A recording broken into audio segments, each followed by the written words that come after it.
Seja muito bem-vindo a este ambiente sagrado de adoração e busca espiritual profunda. Glória ao nome do Senhor Jesus.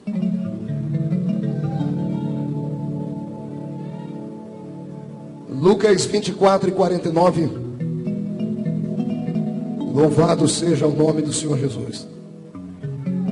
Está escrito assim: eis que eu envio sobre vós a promessa do meu Pai.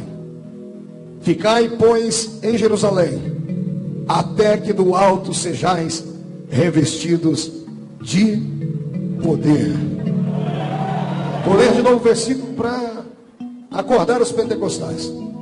Eis que eu envio sobre vós a promessa do meu Pai. Permanecei, pois, em Jerusalém, até que do alto sejais revestidos de poder. Fecha a Bíblia, coloque no banco, coloque na cadeira. Pegue na mão do crente mais bonito do seu lado. Se não tiver ninguém bonito aí, venha pegar na minha mão aqui. Atravesse a faixa de Gaza, o corredor. Dê um pulo do outro lado. Se o irmão não quiser pegar na sua mão, pisa no dedão do pé dele. Atravesse os corredores. Vocês estão ouvindo direitinho o que eu estou falando?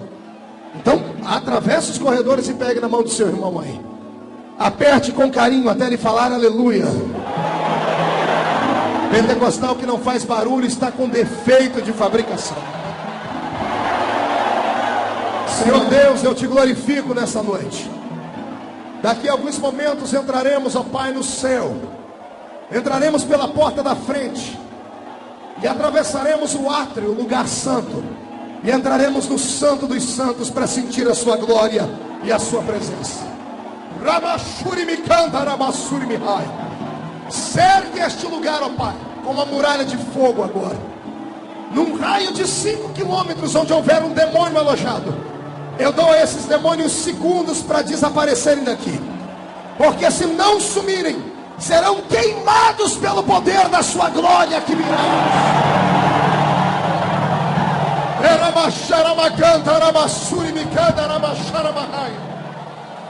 Senhor, abre a porta do céu sobre este lugar aqui. E envia do céu para a terra uma comitiva de anjos, Senhor. Anjos de fogo, trazendo brasas de fogo em suas mãos. Que eles comecem a esparramar essas brasas entre nós. E onde houver um crente batizado com o Espírito Santo, renova ele agora, meu Senhor.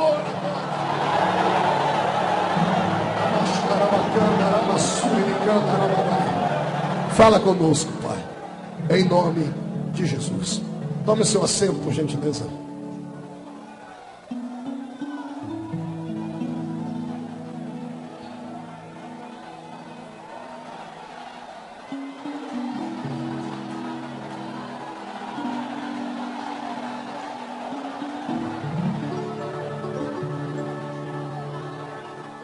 Perguntaram para mim esses dias, através da internet: pastor, qual é o segredo do sucesso das suas cruzadas, dos seus cultos, dos congressos onde o senhor prega? E eu digo: o segredo não está em mim, está no povo. É a fome do povo que faz Deus trazer o alimento sobre elas. É a fome do avivamento que traz o fogo do Senhor sobre nós. É a vontade que as pessoas que saem de casa, saem de ônibus, de bicicleta, de carro, de metrô, de vans, fazem caravanas, que vêm para as nossas reuniões, que transformam a reunião num ambiente tão favorável ao derramamento do Espírito Santo. É só isso. Pastor Marco não é um mágico, eu não sou um super-homem, sou apenas um ser como você, de carne e osso, que também tem os seus desejos com Deus. E quando Deus encontra alguém que tem desejo dele, ele derrama a sua unção com muito poder e com muita glória sobre o povo. Olhe para o seu irmão e diga para ele: sinta fome de Deus, sinta sede de Deus, tenha vontade de Deus. Tendo isso, Deus vai abençoar e operar um milagre na sua vida. Posso ouvir mais um grito de glória a Deus aí? Eu pedi a Deus uma palavra para o encerramento desta cruzada, e o Senhor me deu uma mensagem novinha. Eu escrevi ela dentro do avião vindo para cá. O tema da mensagem é esse: quero que você memorize, guarde, escreva nas tábuas do seu coração e depois ore para que o Senhor te dê mais revelações do que Ele me deu aqui. A 8ª capa. Esse é o tema da nossa mensagem. A oitava capa. Diga para o seu irmão, a oitava capa. Não, faça biquinho para ele ouvir direitinho. Diga, a oitava. Diga, o milagre não está na primeira, nem na segunda, nem na terceira, nem na quarta, nem na quinta, nem na sexta, nem na sétima. Diga, o milagre está na oitava capa. Quantos querem receber esta capa? Dê um grito de glória a Deus aí bem forte. Biblicamente falando, a capa ela é uma túnica. E a túnica era sobreposta em cima de um vestido ou da roupa que a pessoa estivesse usando. Biblicamente falando, a capa tem pelo menos 3 significados: proteção, revestimento e identificação. Proteção, revestimento e identificação. Memorizou? Dá para repetir comigo? 1, 2, 3. Proteção e identificação. Estas eram na Bíblia Sagrada os 3 motivos pelo qual uma pessoa colocava sobre o seu corpo uma capa. O motivo pelo qual uma pessoa vestia sobre a sua roupa uma túnica. E interessante é que eu encontrei na Bíblia pelo menos 7 pessoas que usaram uma capa diferente. Eu poderia aqui gastar horas e horas com cada uma das capas, mas como eu não tenho, eu vou aplicar a palavra, dar apenas uma pequena analogia para chegarmos na última, que é a que mais nos importa. Uma das capas mais famosas da Bíblia Sagrada era a túnica de José. Diga comigo, a túnica de José. Vamos ver se você conhece bem a Bíblia. Quem é que fez essa túnica para José? Quem era? O pai dele. Qual era o nome do pai dele? Diga, o nome do pai dele era? Diga para o seu irmão, conhece essa história? Conhece? Não, olhe para cá que eu vou resumir ela para você. Jacó foi um homem que deu início a essa história de crente ter família grande. Jacó não tinha uma família, ele criou uma tribo para ele. Aliás, ele criou várias tribos. Tinha ele 12 filhos. Quantos filhos? 12 filhos. Um pai que tem 12 filhos tem que ser um maestro, tem que ser um regente, tem que ser um herói e tem que ter o coração dele muito sensível para não transformar um filho em diferente de outro na questão de ser muito mais paparicado do que outro. Eu tenho 3 filhas lindas, são a cara do pai, acredite você. Eu aprendi com Jacó, queria criar uma tribo em casa. Tive um menininho, mas o Senhor Jesus o levou, ele está no céu. Então temos 3 meninas. E eu posso falar de filhos porque tenho experiência com eles. Não é nada fácil cuidar de filhos, porque entre eles há um ciúmes natural. Cada um deles é diferente, cada um tem a sua própria personalidade. Embora todos os filhos saiam da mesma fábrica, cada um vem com um selo de qualidade diferente. Um é mais melancólico do que o outro é mais expansivo. Um é mais sorridente, o outro é mais tristezinho. Um é mais rechonchudinho, o outro é mais magrinho. Mas no final o pai é apaixonado por todos de maneira igual. Pai não faz diferença de filho. Aliás, o pai daria a vida por qualquer um de seus filhos. Qualquer pai que ame de fato a sua família, daria um braço, daria uma perna por causa dos seus filhos. Entregaria a sua vida no lugar dele. Mas tem filhos que são diferentes. Diferentes não pela maneira de ser, mas pela maneira de se apresentar ao pai. Tem filho que conquista o pai de uma maneira diferente. Aqui está talvez aquela grande diferença que você viu no tratamento do seu pai entre você e o seu irmão. Não é que o seu pai amava mais você do que o seu irmão ou vice-versa. A diferença está no tratamento que nós recebemos. Quando nós somos bem tratados, automaticamente nós abençoamos as pessoas, nós tratamos bem. O ser humano dá, geralmente, aquilo que ele recebe sobre si. Jacó tinha 12 filhos, mas só para um filho ele teve a capacidade de parar um dia, pegar uma agulha, pegar linhas, tricotar uma túnica, colher cores, porque a Bíblia diz que a túnica era colorida. O pai gastou tempo, usou a sua criatividade para criar aquela capa e deu esta capa ao seu filho. E eu fiquei perguntando, meu Deus, o que é que José tinha que os demais não tinham? Por que é que Jacó presenteou a este filho e não os outros 11? E foi lendo a história que eu descobri o que eu vou lhe falar agora. A diferença não vem do pai para o filho, mas é do filho para o pai. O pai ama os filhos de maneira igual, mas quando um filho demonstra um carinho a mais pelo pai, automaticamente a atenção do pai vai estar voltada para ele. O pai continua morrendo por todos eles. O pai continua fazendo qualquer coisa por todos eles. Mas aquele filho acaba se transformando no filho do coração. Deus criou inúmeros homens na Bíblia Sagrada, homens ungidos. Deus teve um Elias, Deus teve um Eliseu, Deus teve um Jefté, Deus teve um Gideão, um Sansão, o Senhor teve um Samuel. Mas para nenhum deles o Senhor disse: este é segundo o meu coração. Deus só falou isso para Davi. Por que Davi era segundo o coração de Deus? Pela mesma forma que José era segundo o coração de Jacó. Tanto José quanto Davi conseguiram achar uma maneira de conquistar o coração do pai de uma maneira diferente. Eles mostraram para o pai que eram merecedores de uma atenção especial. Não porque eram truculentos ou bravios, mas porque eram extremamente sensíveis. Quando eu olho para José, eu descubro porque é que ele recebeu a capa que o pai dele fez. Porque José herdou o dom que o pai dele tinha. O pai dele era um sonhador. Jacó era um sonhador. Na hora da angústia, do aperto, ele pegou uma pedra, colocou debaixo da cabeça e não teve pesadelos. Ele conseguiu sonhar. E no sonho, ele viu uma escada que descia do céu até perto dele. E anjos vinham do céu. E anjos subiam da terra naquela escada. O homem que consegue sonhar no meio da angústia é porque esse homem está emocionalmente sarado. E José aprendeu a sonhar com o pai dele. E por isso, quando ele chegava na hora do almoço, ou na hora do café, ou na hora do café da tarde, ele dizia assim: gente, eu tive um sonho hoje. Todo mundo chamava ele de sonhador, mas o pai fazia questão de parar para ouvir o sonho, porque o pai dele conhecia a linguagem dos sonhos. Eu trago isso aqui hoje para você, e quero pedir a Deus que dê para você uma capa, como deu José, como deu Jacó para José.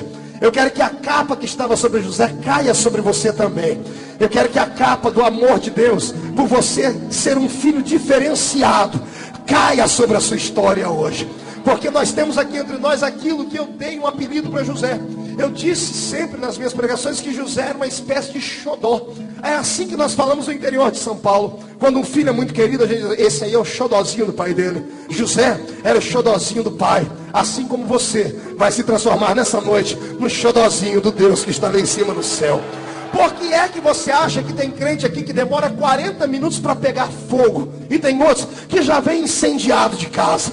Por que você acha que uns têm sempre um testemunho para contar e outros vivem sempre ouvindo os outros contar um testemunho? É simples. Tem gente aqui que conseguiu, encontrou uma maneira de chamar a atenção de Deus. Ele encontrou aquilo que nós chamamos lá no meu interior de caminho das pedras. Quando você encontra o caminho das pedras, fica tudo mais curto. Eu tenho uma opinião para te dar hoje, um conselho. Se eu fosse você, eu encontraria uma maneira de chegar mais perto de Deus, mais rápido do que todo mundo que está aqui. Pastor, como é que eu posso fazer isso? Quem sabe se você absorver os sonhos de Deus hoje. Se Deus sonha, sonhe os sonhos de Deus hoje para você. Pastor, qual é o sonho de Deus? O sonho de Deus é ver este culto terminar com tanta unção, que os crentes saiam daqui pingando azeite. Se este é o sonho de Deus, ajude o sonho dele a ser uma realidade agora. Comece a esboçar toda a alegria que está na sua alma. E quem acredita nesse pregador maluco, jogue a mão para cima aí e faz barulho agora.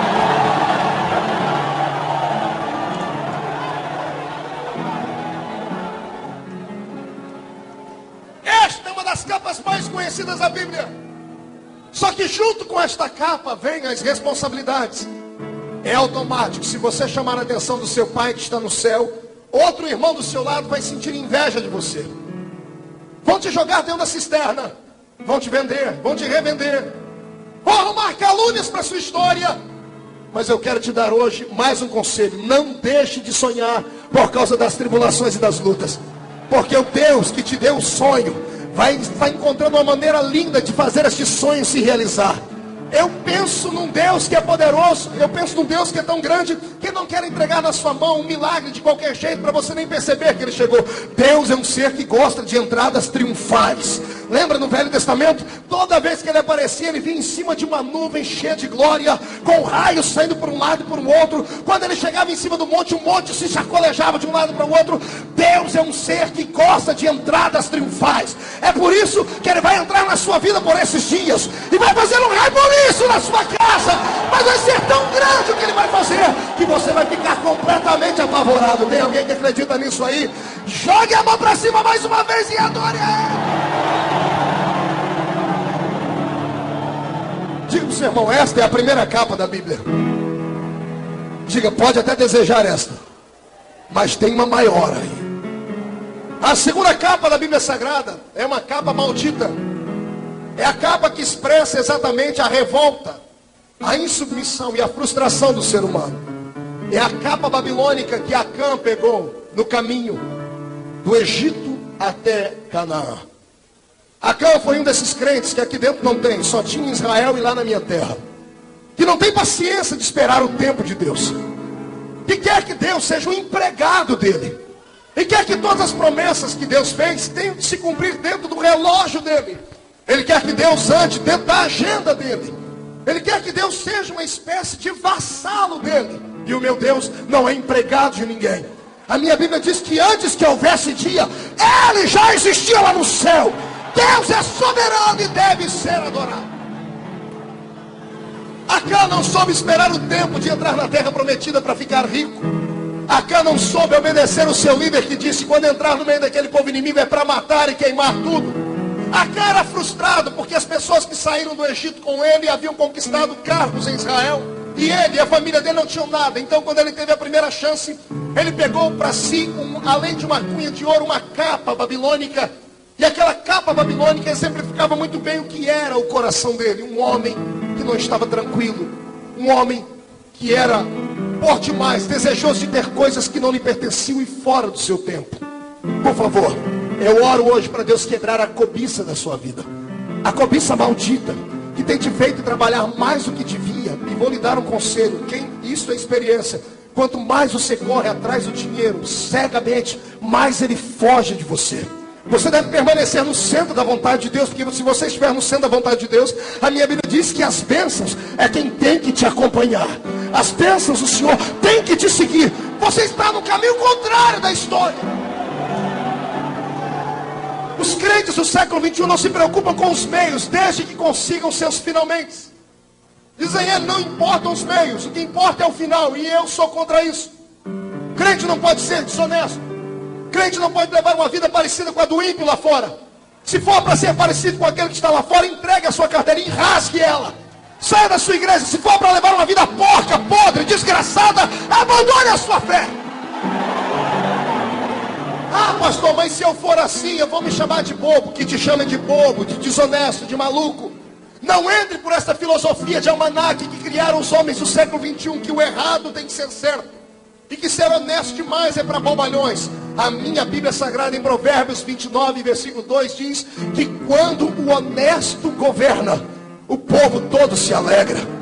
Se você é honesto na sua casa, a sua família será alegre. Se você é honesto com Deus dentro da sua igreja, o seu ministério será um ministério alegre. Eu profetizo que nós não vamos abrir concessões. Eu profetizo que nós não vamos ter que roubar nada de ninguém. Não vamos ter que roubar a oportunidade de ninguém. Não vamos ter que pisar em cima de ninguém para conquistar aquilo que é nosso. O que é seu é seu. Vem na sua mão no tempo certo. Quem concorda comigo, dê um grito de glória.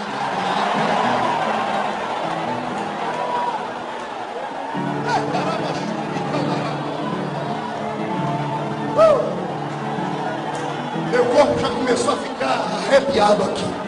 Essas coisas só acontecem quando o Espírito Santo começa a sorrir e começa a derramar a graça dele. Deus está dizendo que aquilo que é seu ninguém te toma. Repita comigo: o que é meu ninguém leva embora.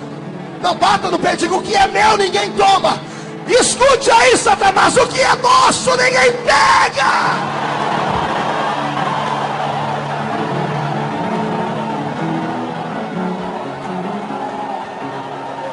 Pastor Marco, diga: mas pastor, eu estou atrás da minha capa babilônica, pastor, porque a oportunidade veio à mão. E se eu não pegar, outro vai pegar. Deixa o outro pegar. Oportunidades sagradas trazem paz no coração. Não te traz perturbação amanhã. E fique tranquilo. Se Deus disse que abriu uma porta para você, Ele vai te mostrar quando a porta abrir. E vou te dizer mais: se Deus mostrou a porta para você, quem entrar pela porta é amaldiçoado.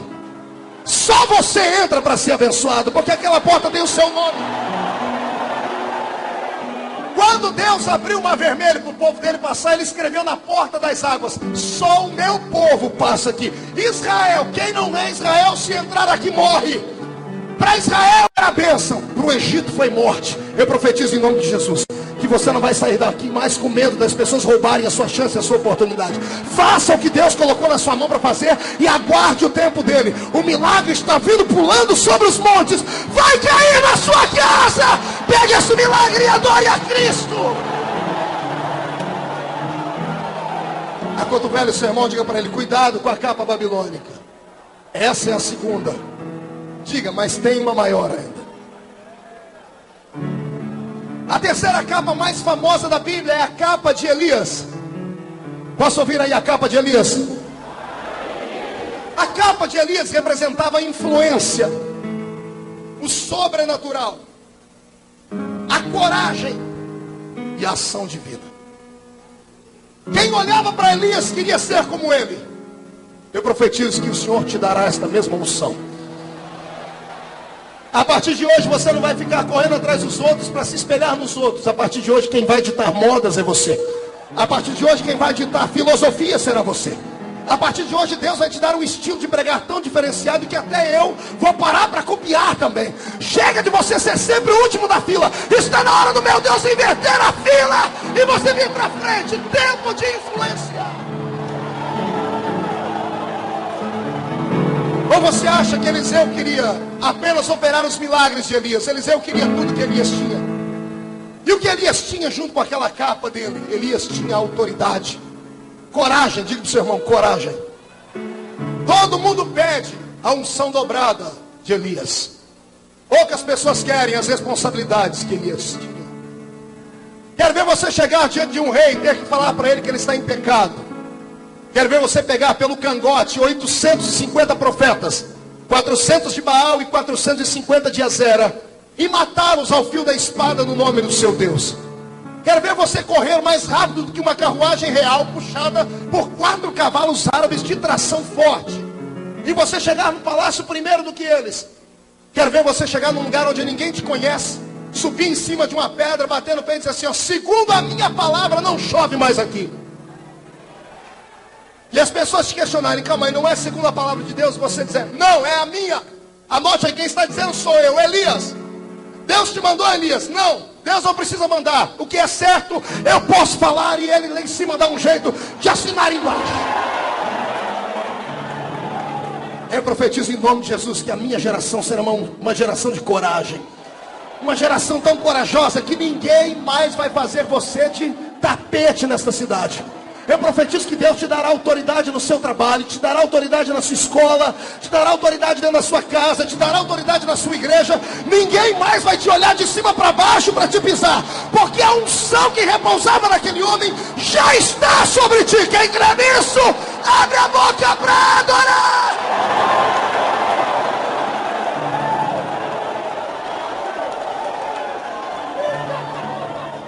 Diga para o seu irmão: a capa de Elias é forte. Mas diga: tem uma maior que essa ainda.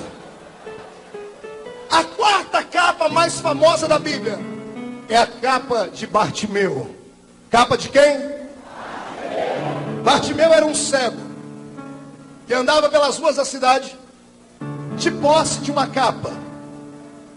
Por que é que você acha que a Bíblia Sagrada diz que quando ele gritou o nome de Jesus, tentaram impedi-lo, e quando Jesus disse: deixa o homem vir a mim, e alguém chegou: olha, bem que o mestre está te chamando. Por que você acha que a Bíblia fez questão de dizer que quando ele se levantou, ele desabotoou a capa e jogou ela fora? Que aquela capa representa exatamente aquilo que Deus não quer que você tenha: dependência de homens. Você não entendeu? Eu repito: aquela capa é a capa da dependência dos homens. Só usa essa capa quem é cego. Só usa essa capa quem é cego. Porque quem é cego é que vive dizendo: eu não posso, eu não consigo, eu não vou, eu dependo, eu preciso, me ajuda. Vem para a igreja e fica com o espírito tão pequenininho que tudo que fala é no diminutivo. Tem uma casinha, um pastorzinho, uma biblinha, tem um trabalhozinho, um maridinho, um filhinho. Precisa de uma ajudinha. Ei, eu quero que a capa da dependência humana caia das suas costas hoje. A não ser que você queira continuar cego e não enxergar as possibilidades dos milagres que Deus deu para você também. Ou você acha que o que Deus deu para mim, Ele também não oferece para você? Ou você acha que o que Deus deu a esse irmão que está do seu lado, Ele não ofereceu a você? A oportunidade é aberta a todos. Por isso Deus não é injusto. A chance é para todos. O problema é que nem todos têm coragem de ir. O problema é que alguns acostumaram a ficar pedindo esmola na igreja. Sabe por que Deus nunca vai te usar? Porque você aprendeu a ficar debaixo do jugo de homens. E tudo que o homem diz, você acata, diz, isso é verdade, eu não presto, não valho nada.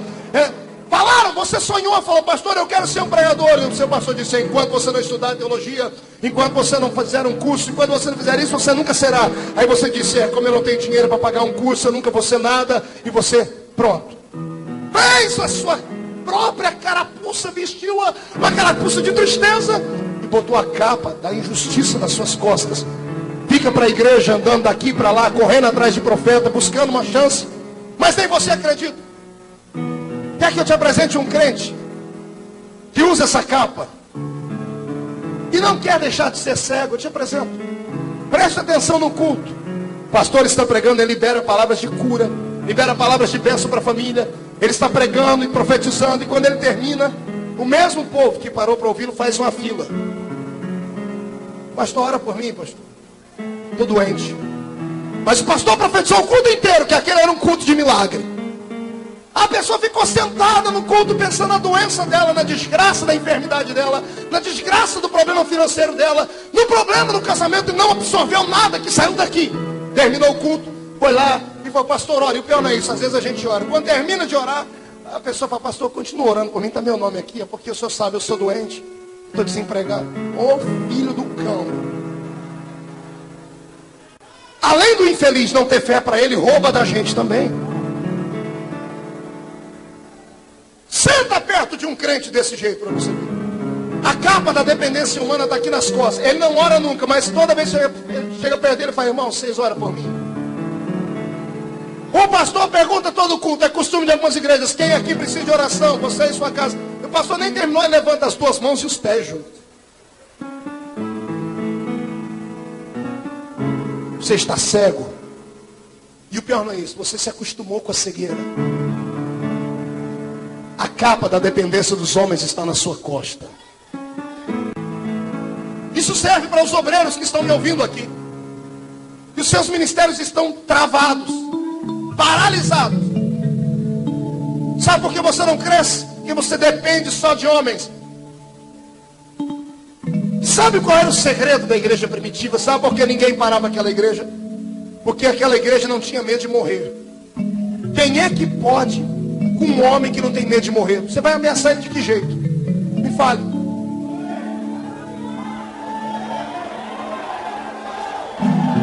O imperador Tertuliano mandou uma carta para um outro imperador amigo dele e parou na mão dos crentes. Na carta, Tertuliano dizia assim, como é que eu paro um povo que não tem medo de morrer?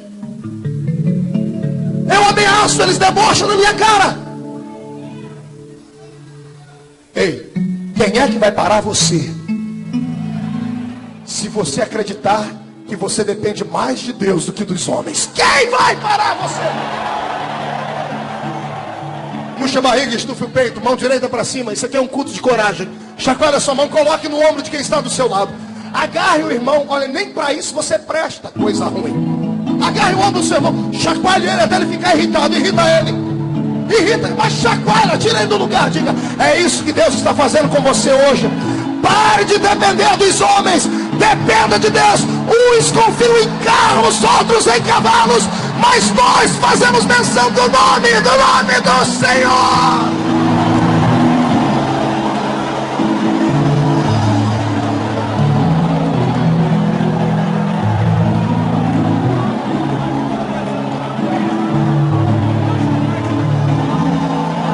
Só crente maluco espiritual faz o que eu vou falar agora. Mão direita para cima.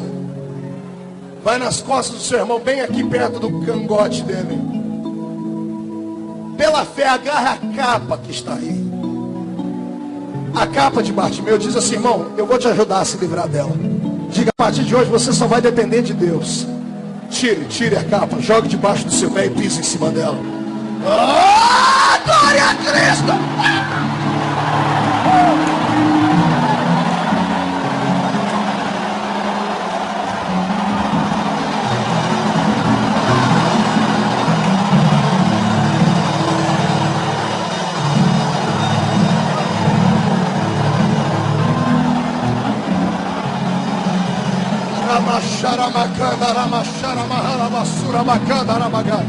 Pai, onde houver um crente corajoso que só depende de Ti, derrama uma unção sobre ele tão grande agora, que eu quero ver a tampa da chaleira voar aqui neste lugar. Seja renovado agora, seja renovado agora.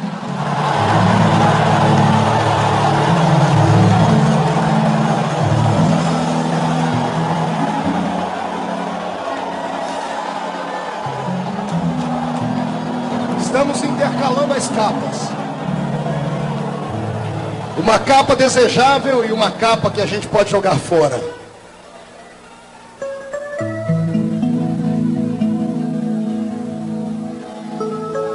A quinta capa mais famosa da Bíblia. A capa do apóstolo São Paulo. Paulo, escrevendo a Timóteo, disse a ele: Timóteo, traz, por favor, a capa que eu deixei em Troas, porque agora estou sentindo falta dela. Por que Paulo fez questão de dizer onde ele havia esquecido a capa? Ou onde ele havia deixado a capa? São coisas assim que transformam você num pregador. Curiosidade. Diga para o seu irmão, por que Troas? Olhe para cá. Paulo estava vivendo os momentos mais difíceis da sua vida. Estava na masmorra de Roma. Segunda vez preso, dessa vez não tinha mais força nenhuma para sair dali. Estava vencido emocionalmente. Estava com o corpo aprisionado, solitário, sem amigos, sem igreja. E roubaram dele aquilo que ele mais gostava de fazer: pregar. Quando você tira os sonhos de um homem, quando você tira a visão de uma mulher, quando você encarcera um ser humano num lugar isolado, a pessoa fica emocionalmente abatida. E quando o espírito está abatido, o corpo inteiro padece. Por que você acha que você perde a fome quando fica ansioso? Ou quando recebe uma notícia triste? Ou quando aquilo que você mais sonha não acontece como você queria? Porque está lhe faltando saúde na alma. Paulo estava passando pela pior luta da vida. E sabe do que é que ele se lembrou? De Troas. Ele se lembrou que quando mais jovem foi lá em Troas pregar. Ainda era um evangelista famoso. Onde ele ia, as multidões paravam para ouvi-lo pregar. O culto foi tão animado nesse dia, numa cruzada em Troas, que ele pregou das 6 da tarde até meia-noite. Era tanta glória no culto que ninguém queria ir embora. Até que o diabo meteu o pedelho dele lá. Diz a Bíblia que caiu da terceira andar da casa um rapaz chamado Eutico. O rapaz caiu, quebrou o pescoço e morreu. Paulo estava em Troas. A capa estava no ombro dele. Ele chegou para o rapaz, todo mundo apavorado, dizendo: morreu o rapaz, morreu. E eu imagino Paulo, com a coragem que só Deus tinha dado a ele. Saúde mental e emocional para tratar dos problemas. Porque pessoa desequilibrada, quando vê um problema, ou ela se mata, ou ela começa a tirar para todo lado. Por isso que a sua vida é um inferno dentro de casa. Você só consegue sentir Deus na igreja.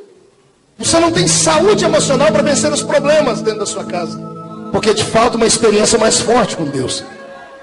Tem pessoas aqui dentro, famílias inteiras aqui dentro, que o filho e a mãe, a oração deles é que eles possam levar o colchão de casa, da cama de casal, para dentro da igreja. E dentro da igreja o pai é um santo, é uma bênção, mas quando chega em casa é um demônio. Porque quando estamos fora do redil do Senhor, perdemos a nossa estrutura, quando não há saúde, gente. Quando não há saúde na gente. Paulo se lembrou agora que ele estava dentro de um calabouço, esperando a morte chegar. Já haviam decretado a morte dele, já haviam falado como ele morreria, decapitado. Ei, pense na agonia. Você saber que um homem vai pegar uma espada, uma foice, e vai arrancar o seu pescoço com um só golpe, tirar a sua cabeça. Tem que ter uma estrutura muito grande para não negar a Cristo, para não desesperar, para não se jogar no chão. E Paulo se lembrou do momento da vida dele em que ele mais precisou da ajuda de Deus. Não foi quando ele foi jogado de cima de uma muralha, ou quando ele ficou 3 vezes naufragado no mar, não. Foi em Troas. Imagine você pregando o evangelho e um adolescente morrer no meio da sua cruzada. Meu Deus do céu. Eu fico apavorado só em pensar. Em Ribeirão Preto, quarta-feira agora, sábado, eu estava pregando em Ribeirão Preto, numa cruzada, um grande congresso. Veio um bilhetinho, pastor, ore pelo meu filho, que ele engoliu uma caneta. Como é que um moleque engole uma caneta? Você consegue imaginar? Se você não tem uma estrutura, se você não tem uma intimidade com Deus, porque eu estou aqui pregando sobre possibilidades de milagres, estou pregando sobre coisas divinas, e de repente vem uma prova na hora, como é que você faz? Por isso que é fácil falar, mas é difícil viver aquilo que se fala. Paulo pediu, traz a capa para mim, porque quando eu olho para aquela capa, eu lembro de um momento em que eu estava sendo provado, mas eu tive equilíbrio. E com equilíbrio, eu debochei da morte. E eu olhei para o rapaz morto e disse, onde está, ó morte, o seu aguilhão?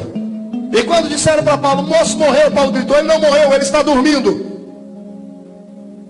Quem tem essa capa de equilíbrio, ele não vê problemas onde os problemas estão. Ele não vai levar para Deus os problemas. Ele não vai chegar a Deus, eu tenho um problema desse tamanho. Não, ele vai chegar para o problema e dizer, problema, o meu Deus é maior do que vocês. Muito maior do que você. A capa de Paulo só foi pedida naquele dia por causa disso. Porque abraçado com aquela capa, no inverno que viria, ele se lembraria que houve dias na vida dele em que ele teve força para vencer tudo e a todos. Deus manda dizer aqui para você que está na hora de você se relembrar dos bons momentos que você teve com Ele. Está na hora de você se lembrar que você nem sempre passou pelo vale como está passando agora. Você já esteve nos montes com Deus. Você já voou na Shekinah divina. E aprove a Deus agora de fazer passar pelo vale. E por favor, para você não morrer no vale, grite a Deus para que Ele mande a capa das boas lembranças. Pois eu profetizo em nome de Jesus que o Deus que te salvou há 10, 5, 15, 20, 50 anos atrás, há um mês atrás, é o mesmo Deus que vai operar de igual forma, só que dessa vez com mais unção e poder sobre a sua vida. Quem crê nisso, fecha a mão, deposita no peito e dá um grito de glória. Diga para o seu irmão, essa capa é boa, mas tem uma melhor do que essa. A sexta capa da Bíblia, a mais famosa, é uma capa que poucos comentam dela, mas foi famosa em sua época tão forte que as pessoas jogaram sorte para tomar conta dela. As pessoas fizeram uma jogatina para ver quem é que iria herdar esta capa. Foi a capa que colocaram sobre o meu Jesus. Quando ele foi condenado por Pôncio Pilatos, o seu corpo estava esquartejado por causa do azorrague que na noite anterior havia provocado 460 cortes nas suas costas. E quando Jesus foi julgado e condenado, alguém sem entender nada de dor e querendo humilhar aquele que estava sendo ali aprisionado, arrancou aquele pano que estava no seu corpo de uma só vez, fazendo abrir 460 feridas que começaram a sangrar. E ele, que já estava fraco da noite anterior, agora estava quase desmaiando diante dos homens. Se levassem ele direto para o Gólgota, eu entenderia. Mas meia dúzia de soldados, truculentos e malvados, pegaram uma capa vermelha, colocaram nas costas dele, colocaram uma coroa de espinhos na cabeça e com uma cana bateram na cabeça dele e disseram assim, e aí, rei, como você está se sentindo usando esta capa de rei? Falar sobre esta capa é doloroso demais. Porque é falar com pessoas que têm uma vocação e ninguém acredita na vocação dele. É falar com pessoas que estão dizendo, eu sou um pregador, e as pessoas debocham de você dizendo, você é pregador? Então vem pregar na minha igreja, eu pego a minha Bíblia, fala alguma coisa da Bíblia para mim. Colocaram em Jesus uma capa que mostrava exatamente aquilo que ele seria no futuro, o rei. Mas não colocaram acreditando, colocaram debochando dele. Suportar esta capa não é para qualquer um. Porque ela vai vir no momento de dor. Vai vir no momento onde as pessoas, ao invés de te apoiarem, vão te apunhalarem. Ao invés de te ajudarem a crescer nos seus sonhos, vão querer sepultar você e os seus sonhos juntos. Vão cuspir em você, vão bater em você. E você não vai poder reclamar. Você vai ter que fazer como Jesus fez, em silêncio. Olhar para todo mundo e por dentro ter piedade deles. Porque você foi chamado e não eles. Por que é que eu sofro tanto, pastor? Por que que os pastores não entendem a minha vocação? Por que que ninguém me dá uma chance na vida? Por que que eu quero e não consigo? Por que que todo mundo tripudia em cima de mim, pisam em cima de mim? Por quê, pastor? Simples. Porque a sua história será muito grande. Hoje você só consegue te ver aqui embaixo. Vai chegar um momento, como Deus fez na minha vida, que até hoje eu não entendo as coisas que se passam, que Deus vai te colocar num lugar tão alto, que aquelas pessoas que debocharam de você aqui embaixo, que colocaram esta capa de desgraça sobre os seus ombros, dizendo, você pensa que é, mas não é, vão ter que olhar e dizer assim, poxa, por que é que ao invés de bater nele, eu não peguei um autógrafo dele? Por que é que ao invés de eu pedir para ele o esboço da mensagem, ou gravar uma fitinha dele cantando, por que que ao invés de fazer isso, eu persegui aquela pessoa? Porque vai chegar um tempo na sua vida, que esses meses para falar com você, vão ter que falar com o primeiro secretário, o segundo, o terceiro, só vão conseguir falar com você pela internet, ou te assistir no programa de televisão, ou ler os seus livros que serão editados, ou ouvir você num CD bem feito. Por quê? Porque vai chegar o tempo de Deus te exaltar, mas enquanto Ele não te exalta, abraça esta capa de vergonha e deixe os homens pisarem em cima de você. Deixe eles te ignorarem. Quanto mais rápido você sofrer, mais rápido Deus vai te colocar lá em cima.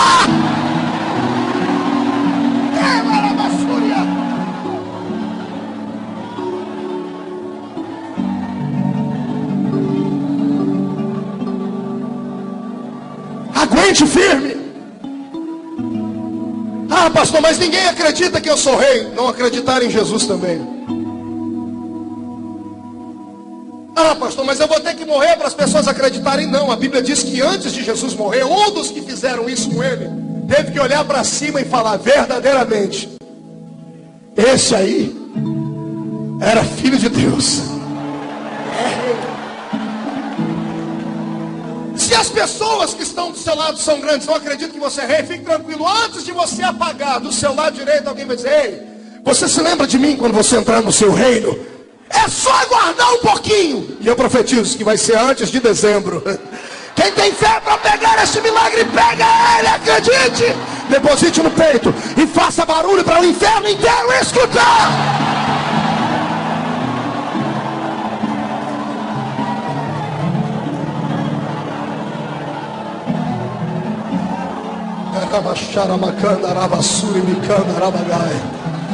Estou sentindo que Deus falou com alguém muito forte aqui agora.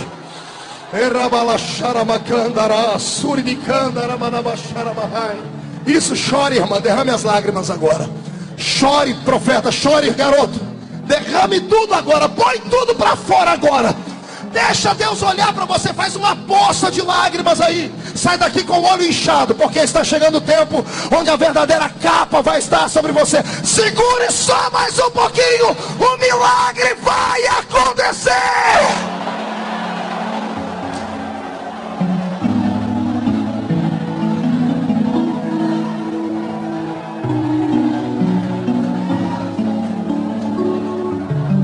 Diga para o seu irmão, essa capa é dolorida. Diga, mas tem uma maior aí. A 7ª capa mais famosa da Bíblia era a túnica que o sumo sacerdote usava uma vez por ano. Só uma vez por ano ele colocava essa capa. Ele entrava dentro do santuário, que era o tabernáculo, atravessava o átrio, atravessava o lugar santo, e para entrar no Santo dos Santos só com essa capa. Era uma capa que vinha por cima da sua túnica. Nos pés da capa tinham romãs e campainhas, e conforme o sacerdote andava, as campainhas batiam nas romãs e faziam barulho. Esta era a capa do barulho. Diga para o seu irmão, precisamos da capa do barulho.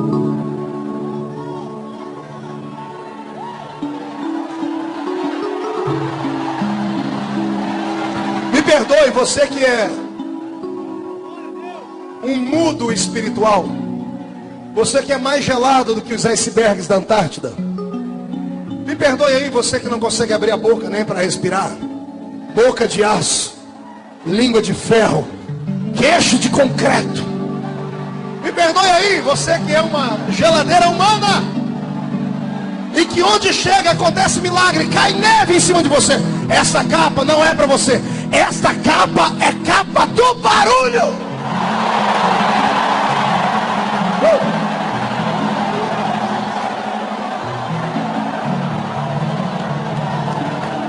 Pastor, para que o sacerdote colocava ela? Simples. Primeiro, não era qualquer um que colocava, só o sumo sacerdote. Murcha a barriga, estufe o peito, olhe para o irmão do seu lado, de cima para baixo, diga, não é qualquer um. Diga, tem que ter chamada para usar ela. Segundo, ela representava santidade. Só com a capa o sacerdote atrevia a passar o véu do templo. Sem ela, ele seria fulminado. Olhe para o seu irmão e diga, só puros e santos usam esta capa. Pergunte para o irmão se ele entendeu. Entendeu?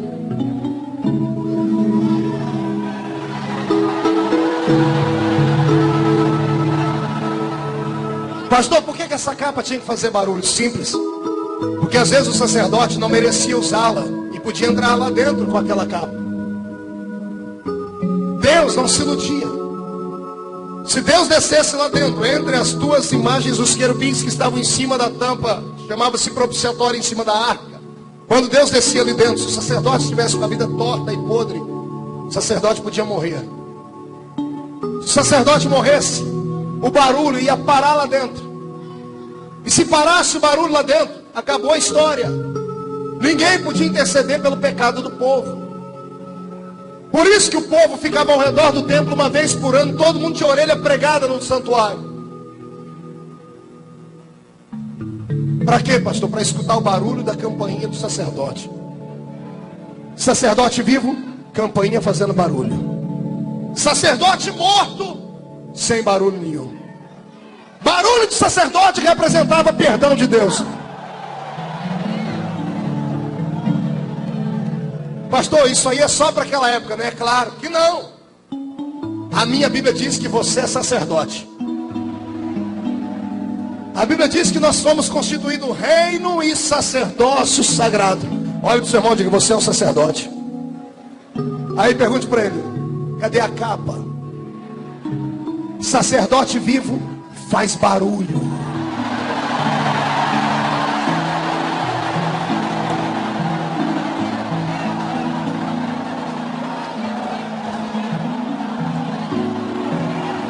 Quantos estão preparados para ouvir sobre a oitava capa agora?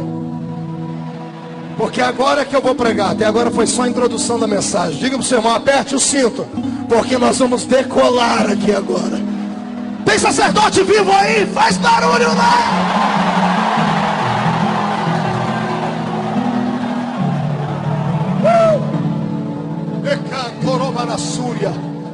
Só quem é descendente do leão da tribo de Judá tem que dar gritos aqui dentro e berros. Você sabe como é que a autoridade do leão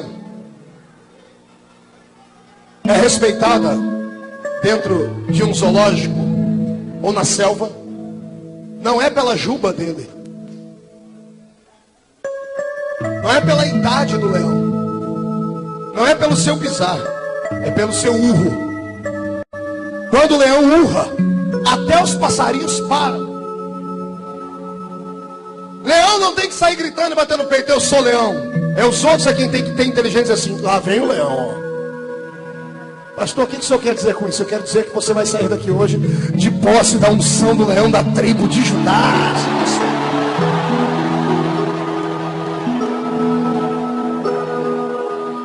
A oitava capa, a mais poderosa de todos, ela é diferente das outras 7 que eu falei. Por quê, pastor? Porque as outras 7 são feitas por mãos humanas. A oitava é feita pela mão divina. As outras 7 vêm da horizontal. A oitava vem da vertical. As outras 7 você pode até desejar e receber ela. Elias deixou a dele para Eliseu. Timóteo ficou com a de Paulo. Arão passou a dele para o outro sacerdote que veio até chegar em Eli. As outras são transferíveis. Esta não. Esta tem o seu nome lá em cima. Deus fez para ti. Essa é igual a de José. Deus fez para ti e ponto final. Ninguém toca nela. Ninguém tem que entender. As pessoas têm que aceitar esta capa sobre a sua vida. Que capa é esta, pastor? É a capa que nós temos em Lucas. Ficar em Jerusalém até que do alto sejais. Até que do alto sejais. Use a sua inteligência e venha comigo. Olhe do seu lado e pergunte para o irmão se ele está vestido. O irmão está vestido? Quem está vestido aí? Deixa eu ver. Eu, pastor Marco Feliciano Seguri, estou vestido com essa camisa. Sem ela eu não poderia estar aqui. As pessoas sentiriam vergonha. Eu seria processado e preso. Um desrespeito. A nudez do homem representa a sua vergonha. Quando eu aceitei Jesus, eu fui vestido com o poder do Espírito Santo. Recebi a salvação. Hoje eu estou vestido. Mas na hora da luta, da dificuldade, dos grandes problemas, não basta estar vestido. Porque o frio vem na alma. A chuva torrencial da maldade pinga sobre a gente. Quando vem o pior momento da vida da gente, não basta estar vestido. A gente tem que estar revestido. Aí sabe o que acontece bem, pastor João?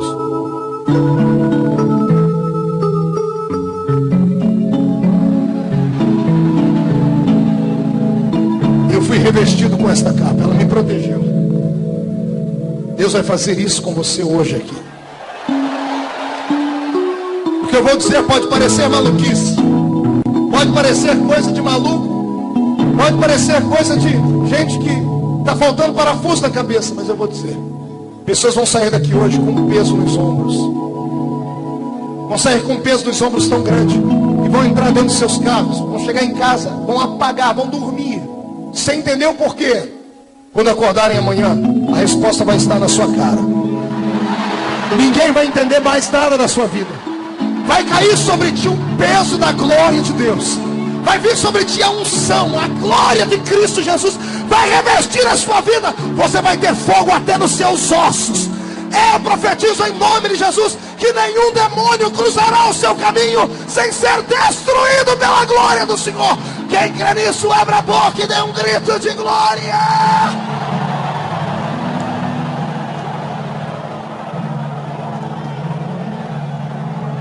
Mas ouça-me.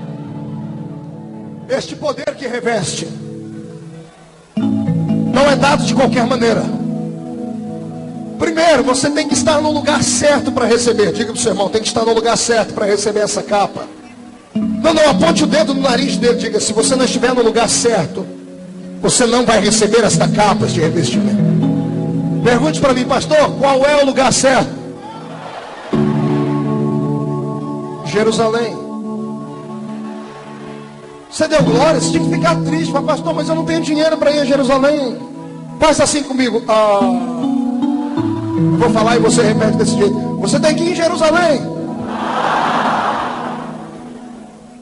Que bonitinho. Só que Jerusalém aqui não está falando de um espaço geográfico. Está falando de algo muito mais forte do que isso. Jerusalém tem dois significados. Primeiro é o seu significado etimológico. A palavra Jerusalém significa habitação da paz. A habitação do quê? Só é revestido com este poder quem está em paz. Se você está brigado com alguém, você mordendo de raiva por causa de alguém, se você entra dentro do culto da sua igreja, não consegue olhar para o púlpito e não está bem com o irmão do seu lado, não espere receber esta capa. O Espírito Santo não gosta de guerra. Se ele gostasse de guerra, ele tinha dito para o povo ficar em Beirute. Fique lá no Líbano.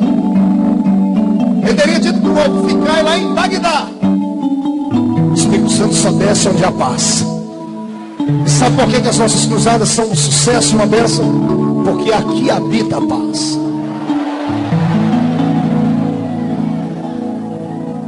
Pergunta para o seu irmão, tem paz aí?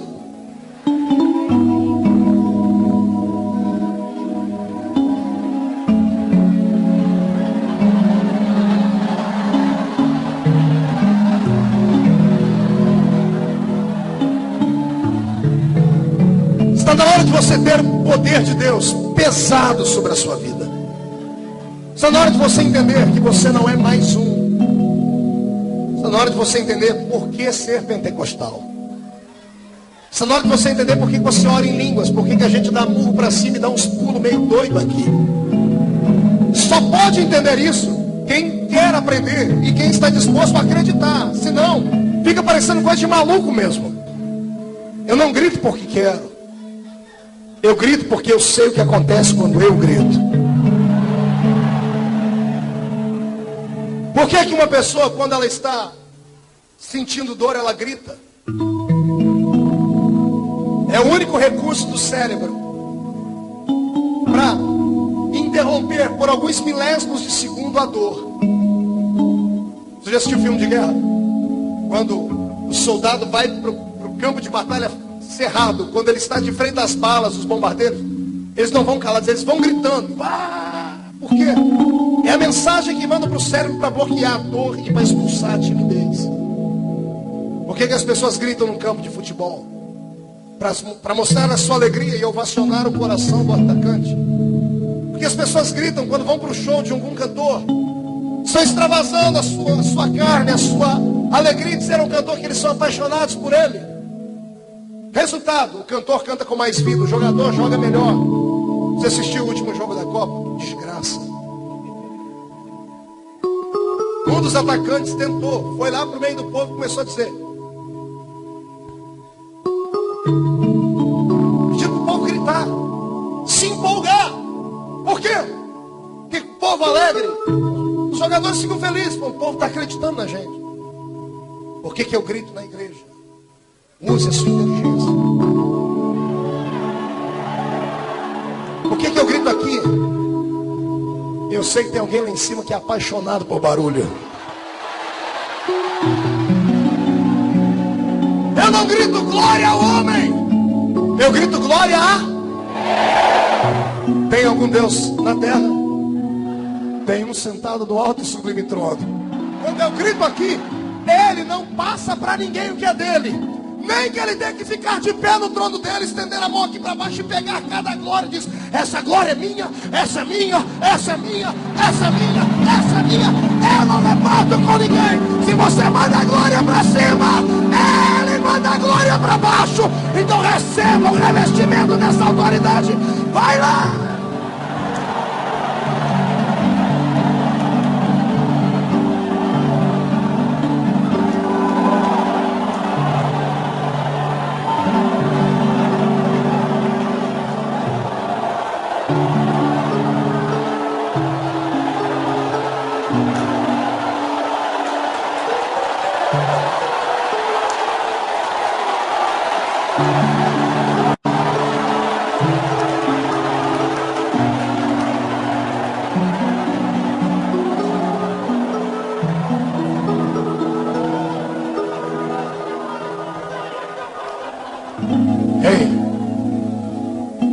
O Espírito Santo trouxe a minha memória para a gente terminar.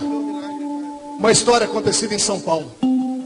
Tem uma avenida muito famosa em São Paulo chamada Avenida... Jesus. É a avenida... É o metro quadrado mais caro de São Paulo. Qual é o nome da rua? Paulista. Obrigado. Avenida Paulista. Bem na esquina da Avenida Paulista tem uma das ruas que cruzam ela, é a Rua Augusta. E essa história é muito interessante. Contam lá em São Paulo que um crente maluco desses que recebeu a capa da glória do avivamento foi revestido. Se falar capa, o pastor Mauro está pregando heresia. Eu não sou revestido com uma coisa que eu não sinto nem que eu não posso vestir. Se eu fui revestido, eu vou dar o nome dessa capa. Capa do avivamento, da glória. Pronto, pode ver. Esse maluco recebeu e ele ligou para o pastor dele. Ligou, era 2h30 da manhã, mais baixinho, é claro. E ligou e falou assim: pastor, Deus me acordou agora aqui e mandou eu ir para o centro de São Paulo. E eu tenho que chegar no centro até as 3 horas da manhã. Tem uma obra para acontecer lá. E o pastor acordou desesperado, pegou o carro, pegou o garoto e foi para o centro de São Paulo. Pegou o garoto e disse: e para onde é que a gente vai? Ele fechou o olho e falou: calma aí, pastor, vou perguntar para Deus o endereço. E ele recebeu a informação. Pastor, Deus está mandando a gente ir para a Avenida Paulista, no cruzamento com a Augusta. E o pastor correu com o carro para lá. Chegaram lá 1 minuto para as 3 horas da manhã. Deu certo.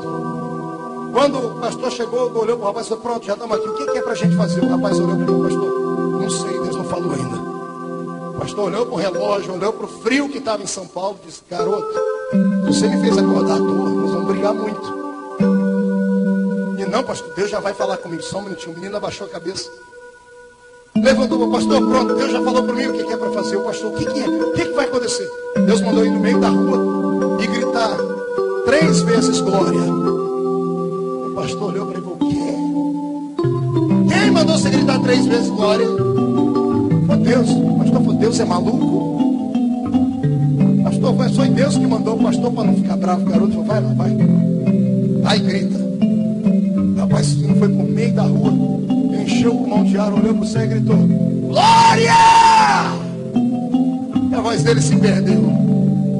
Ele olhou para o pastor e fazia assim. E o pastor debruçou em cima do volante e fez assim. Puxou a barriga, olhou para o céu e gritou de novo: glória! O pastor olhava para ele e pastor. Terceira vez ele puxou a barriga e deu um grito: glória! E voltou para dentro do carro, fechou a porta e falou: pronto, pastor, já fiz o que Deus mandou. O pastor olhou para ele e queria cozinhar ele, né? O pastor nem falou nada com ele, engatou uma quinta marcha, foi embora para casa, não abriu a boca para falar um A. O rapaz nem saiu do carro, o pastor nem parou o carro direito. Empurrou o rapaz para fora do carro e foi embora. 2 semanas depois, o pastor ficou tão perturbado com aquilo e disse: poxa, eu queria um menino. Eu fui acreditando naquele moleque. É o que dá esses crentes que ficam orando em monte aí, é isso que dá, essa doideira toda. O pastor estava tão perturbado que ele recebeu um convite de um amigo: vamos numa vigília. E o pastor: eu estou precisando orar, eu vou na vigília. O pastor chegou na vigília e falou: mas ninguém vai saber que eu sou pastor. Ficou lá no fundo, dobrou o joelho, orou. Quando ele levantou, o irmão começou a cantar. Quem é que estava na frente, irmão? O garoto. O garoto falou: ei, pastor, que experiência, hein? O pastor olhou para a cara dele: coisa ruim. E o pastor ameaçou sair: não vou deixar meu amigo em maus lençóis, vou ficar aqui no culto. E vai o culto, e vai às horas, lá pelas 4 da manhã, um rapaz bonito, bem aparentado, subiu ao culto para dar um testemunho. Rapaz parecendo playboy, disse assim: irmãos, quero contar aqui para vocês uma história bonita. Aconteceu tem 2 semanas. Minha mãe é a fulana de tal, meu pai é fulano de tal, e eles têm um escritório deles aqui no centro de São Paulo, ali na Avenida Paulista, bem na esquina com a Augusta, no 13º andar do prédio. E eu peguei a chave do meu pai e dei uma festa com os meus amigos lá. Papai crente, mamãe crente e eu desviado. E eu estava drogado, bêbado lá em cima, quando eu ouvi uma voz dizendo: sobe lá em cima do prédio e se atira. E sua vida não tem mais sentido, você só trouxe tristeza para o seu pai, para sua mãe. Você só abusou da vida. E ele disse que uma força levou ele até lá em cima. Ele disse que ele colocou o pé no parapeito do prédio, olhou lá embaixo e ameaçou se atirar. Ele disse que quando ele foi impulsar o corpo para se jogar, ele ouviu lá de baixo uma vozinha fraquinha falando assim: glória!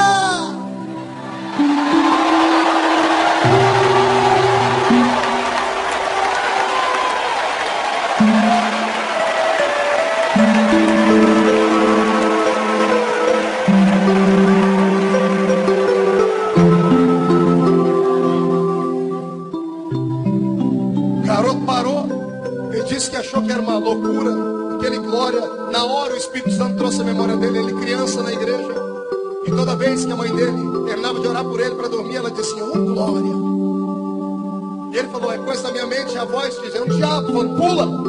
Ele impulsionou o corpo. Na segunda vez que ele tentou se atirar, a voz veio mais forte lá de baixo: glória. Ele falou que o corpo dele se arrepiou inteirinho. Ele disse: não é a primeira vez, tudo bem, mas a segunda não, tem alguma coisa diferente aqui. Porque ele começou a sentir um calor no corpo dele. O Espírito Santo limpando as toxinas no corpo, arrancando as misérias da droga. Ele dobrou o joelho e começou a tremer, e começou a orar, pedir perdão a Deus e força. Pediu a Deus que revestisse ele. Enquanto ele orava, subiu lá de baixo o terceiro glória. Glória! Ele falou que esse caiu em cima dele como se fosse um banho de água, mas era uma água quente. E ele foi abrir a boca para falar glória também. Ele soltou, foi logo uma rajada de língua estranha. Ah, Jesus! E ele com a mãozinha para cima disse: eu não sei quem foi o maluco que gritou, mas eu sei que Deus usou alguém para dar um grito de glória lá na rua. E eu não morri, eu estou aqui salvo para a honra e glória de Jesus. O pastor agarrou o garoto, encheu-lhe de beijo e disse: filho, vamos mais vezes dar glória no meio da rua. Ei, eu te desafio a usar a autoridade que o Senhor te deu.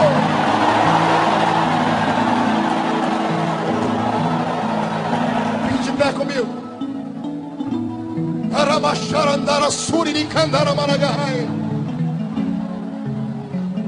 Há uma unção que Deus quer derramar sobre a sua vida hoje. Eu chamei ela de a 8ª capa.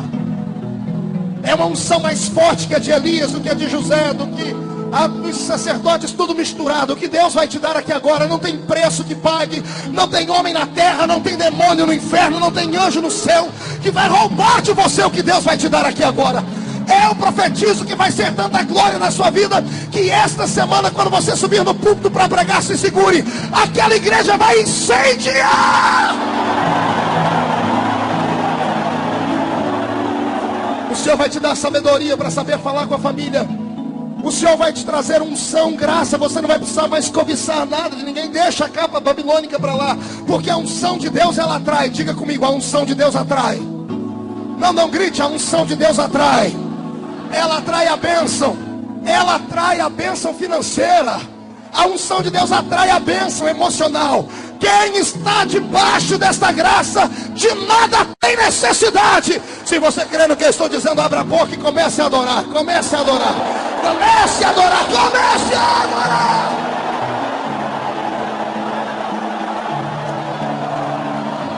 Feche seus olhos. Eu quero aqui na frente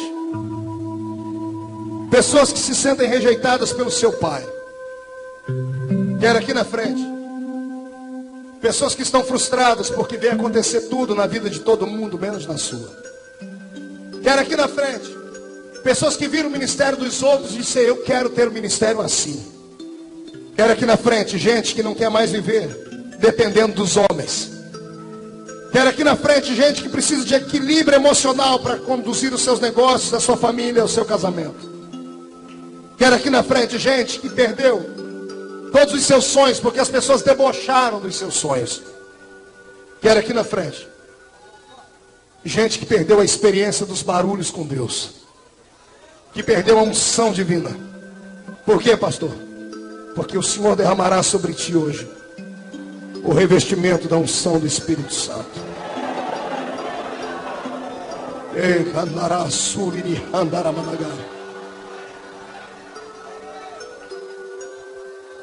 Levante as duas mãos para o céu.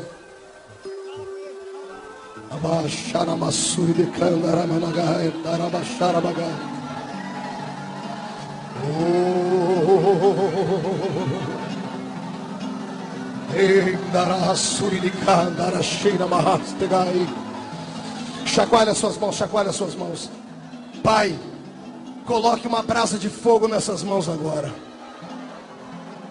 Coloque, Pai, uma brasa de fogo nessas mãos agora. Porque eu vou pedir para os seus filhos colocarem as mãos uns sobre os ombros dos outros. Este fogo que está na mão deles vai limpar os ombros deles. Porque daqui a pouco o Senhor vai derramar um revestimento de autoridade sobre este lugar. Coloque a mão sobre o ombro do seu irmão agora. Coloque. Derrame sobre eles a sua graça e a sua glória.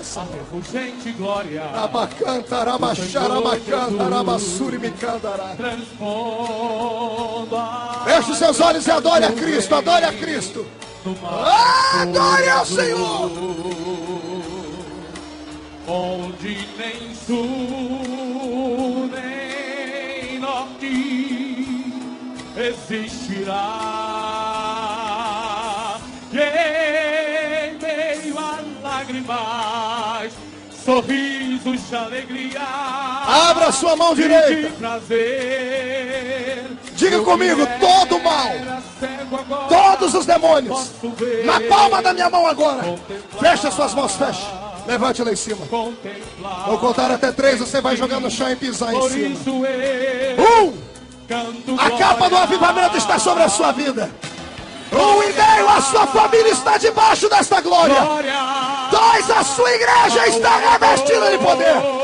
2,5, você não é mais o mesmo. 3, jogue no chão, pise em cima.